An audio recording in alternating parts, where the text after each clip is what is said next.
میرے بھائیوں اور دوستوں، اللہ رب العزت نے ہمیں سارے عالم کے انسانوں کو پورے دین پھیلانے کے لیے اللہ نے ہمیں اور آپ کو مقصد ادا فرمایا، مگر کم قسمتی ہماری یہ ہے کہ ہم اپنے آپ کو ذمہ دار تو سمجھتے ہیں، اپنے آپ کو بیوی بچوں والے سمجھتے ہیں، سمجھ لیں، اور ایک ایسا چکر چل گیا ہے جو بیوی بچوں کے بھی حقوق ہیں۔ آپ کو مفتی صاحب ارشاد فرما رہے تھے، ٹھیک ہے حقوق ہے، لیکن بھائی ہمارے ایک بزرگ تھے وہ فرماتے یہ بات ٹھیک ہے کہ حقوق تو ہے، لیکن جہاں روٹی کپڑا جو ہے اور مکان جو حقوق ہے، وہاں کیا یہ آخری ہے نا کہ بیوی کو اور بچوں کو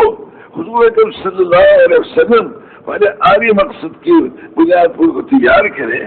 اور جیسے وہ فاقے برداشت کیے ویسے ہی فاقے برداشت کرا کے ان کا حشر کے ساتھ کرائے۔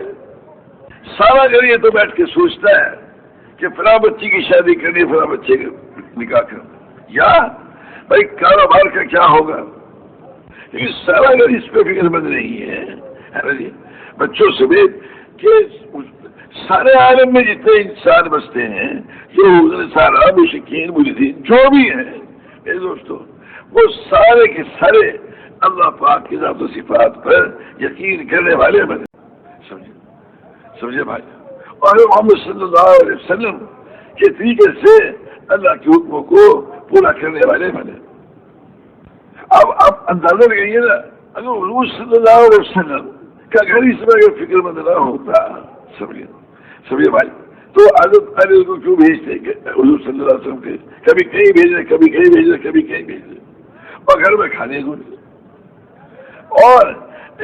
ماں کا دودھ پینے کے زمانے میں حضرت حضرت حسن حضرت حسین رضی اللہ عنہما جو ہے، یعنی ماں کی چھاتی میں دودھ ہی نہیں ہے،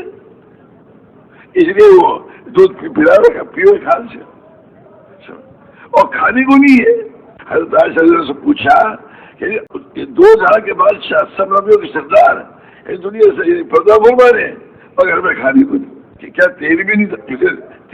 تیل ہوتا تو بھوکے سے پی نہ لیتے۔ تو میرے دوستو، یعنی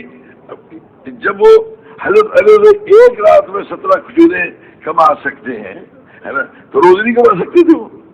روز کما سکتے تھے، لیکن اس کی فرصت ہی نہیں تھی۔ جب یہودی نے کہا کہ بھائی یہ بس 17 کھجور کافی ہے، محمد صلی اللہ علیہ وسلم نے اور میں نے وفات میں 3 دن سے کچھ نہیں کھایا تھا، تو ہمارے لیے اس وجہ 17 کھجوریں کافی ہیں۔ اس لیے انہوں نے کوئی کمائی کو مقصود تھوڑی بنایا ہوا تھا۔ یہ جو چکر چلا ہے کہ روزانہ ہماری ضرورتیں پوری ہونی چاہیے، تو اتنا غلط خیال ہو گیا کچھ نہ پوچھو۔